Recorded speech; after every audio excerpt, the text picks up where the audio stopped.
രാജഹംസങ്ങൾ നിന്റെ പാട്ടിൻ്റെ വെണ്ണയുണ്ണുന്നുവോ?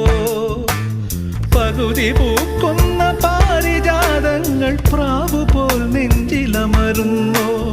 ഉറുകി നിൽക്കുന്ന നിന്റെ യൗവനം രുദ്രവീണയായി പാടുന്നു. നീ ദേവശില്പമായുണരുന്നു. ഇതൊരമരഗന്ധർവയാമം, ഇതൊരനഘ